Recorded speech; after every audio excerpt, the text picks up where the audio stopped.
여자친구야 어쩜 뭐 할까 baby. Hello my lovely Vanders and welcome back to another travel guide video.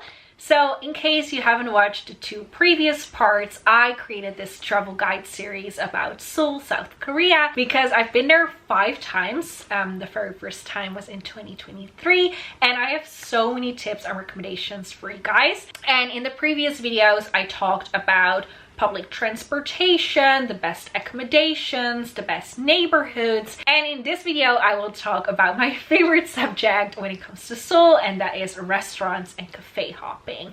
Now Seoul is of course known for its amazing food culture, international food, fusion food. Well, I'm just gonna shut up because otherwise this video is going to be way too long. Let's get into it right away, and we're going to get started with restaurants first and then do the cafe hopping after. Starting my favorites with the favorite of Ikseondong, that is the name of the restaurant. So you might have heard of it already. It is located obviously in Ikseondong, and it is known for its iconic rosé pasta, which is so good with pork belly.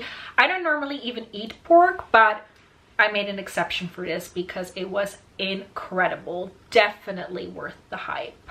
In the beautiful Angguk area, there is a restaurant called Konkas, and I want to recommend you places that locals actually go to. So my friend June, who is Korean and lives in Korea, she actually took me there and it was so amazing. Now this is a fusion restaurant, so they make dishes inspired by both Italy and South Korea. And we had the most amazing pasta there. The vibes are amazing, and the whole aesthetic of this place with the tree and the little candles, definitely worth going here. Now speaking about Italian food, if you want more traditional Italian food in Seoul, I recommend you to go to Sage and Butter.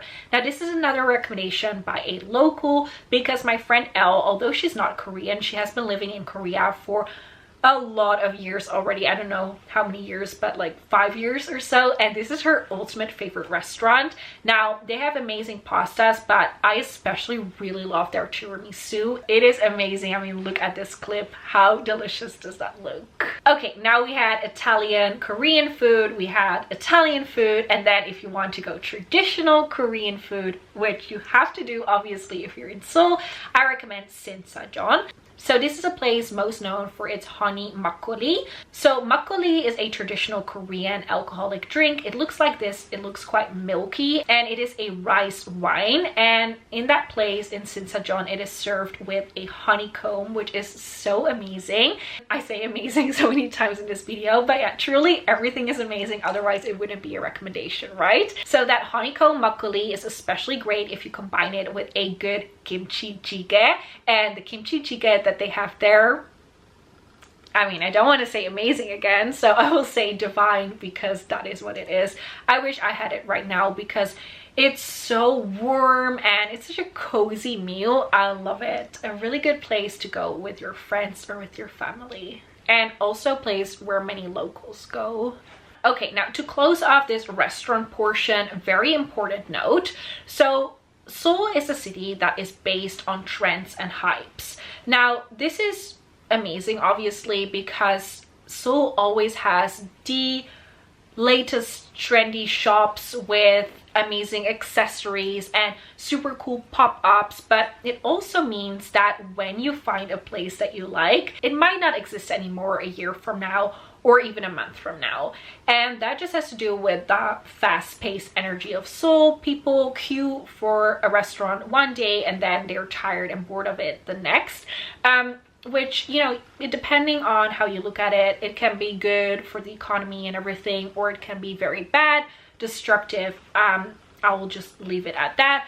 But for me, yeah, it is sometimes a little bit sad because I found a place that I really loved. It was this Thai restaurant. Now I'm mentioning international cuisine in this as well because if you want to get traditional Korean food, like, you can get it everywhere and it tastes amazing in my opinion. It all tastes really good. Even the market stalls, like outside, they will sell kimbap or they will sell tteokbokki and it tastes amazing, you know. But with the international food, there are some really exquisite restaurants that I feel like other places just can't top. So for example, there is a sushi place that I went to. I got invited by Jack, the owner of Coco Dive, and we had sushi there, which was so amazing. And the dessert, it was really innovative, but also a place that I want to talk about why I'm telling you this whole story. I discovered a Thai place called Saladeng Embassy, and not only was the food one of the best food that I've ever had in my entire life at a restaurant, it was also so aesthetically pleasing with a pool and with a garden area. I love this place with my entire heart, and I wanted to go there the next time I was in Seoul, but then it was already closed. So yeah, if you see a cute place on TikTok that somebody recommends, on Instagram, or even in this video, always double check if it still exists, because yeah, this happens more often than you think. And speaking about this fast-paced energy, there are also places that are temporary on purpose, the pop-ups. So we're moving into the cafes now, which I'm so happy about because this is one of my favorite subjects. So I went to the Louis Vuitton cafe. Obviously this is based on trends, promoting something. In this case, the Murakami collection with the cherries, and this whole place was decorated with all the cherries. The desserts had cherry in them, and it was just such an amazing experience. Definitely stay on the lookout for pop-ups like this when you're in Seoul, because it's such a fun experience.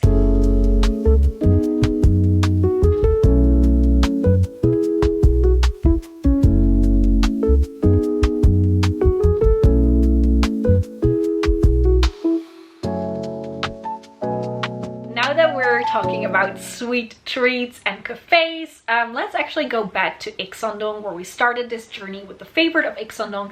Imagine you've eaten there and you want to get a nice dessert. You can go to Flippers if you like pancakes. Pancakes obviously are amazing, but these ones, those are the fluffy pancakes, so good.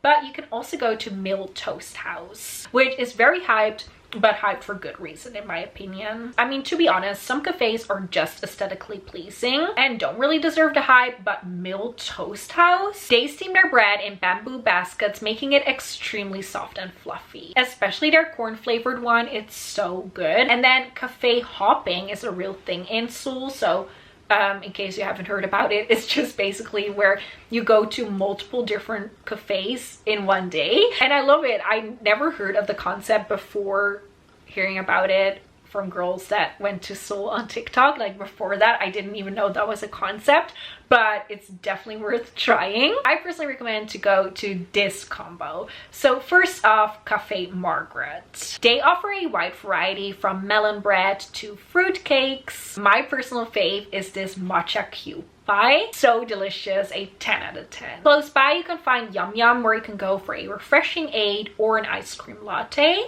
And then of course, Panier de Monsieur Mouni. You cannot go wrong with their banoffee pie, and this is a great place to end your day in my opinion. Especially during Christmas time, it's really cute because they have the huge Christmas trees and the Christmas lights up. Such a nice festive vibe.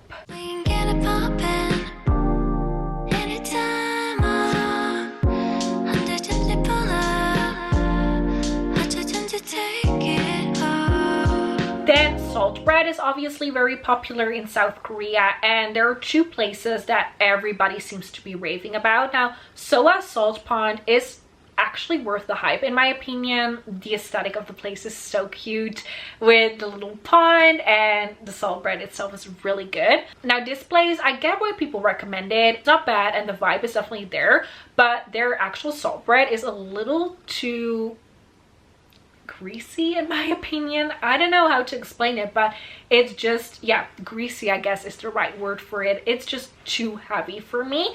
But what I did really love is their halabong juice, the best orange juice I've ever had. If you want a cafe with cute vibes, you're not really there for the food or the drinks, but just cute vibes all over, the Hello Kitty Cafe in Myeongdong. The Hello Kitty Apple Cafe is what it's called. It's so adorable. And then last but not least, an absolute fave of mine, Cheongsudang.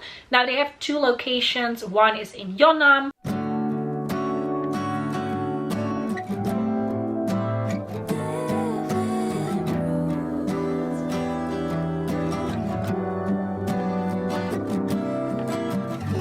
Something about the way you walked in my direction, so confident. not my favorite location. I feel like the service at the other location is a little bit better just based on my own personal experience, but it is cute. But my favorite is in Iksan-dong. And I mean, yeah, can you beat this aesthetic? I don't think so. It is so dreamy and perfect. And that was it, you guys. Those were all my recommendations for restaurants and cafes. Please let me know what you want to see in my next travel guide videos. I'm planning to make a lot about Seoul, maybe about the skincare clinics, maybe about different day trips that you can take from Seoul, like go to Busan for a day, go to Gangneung for a day, Suwon. Let me know what you want to see from me, and then I want to thank you all so much for watching. Bye bye. Love you loads.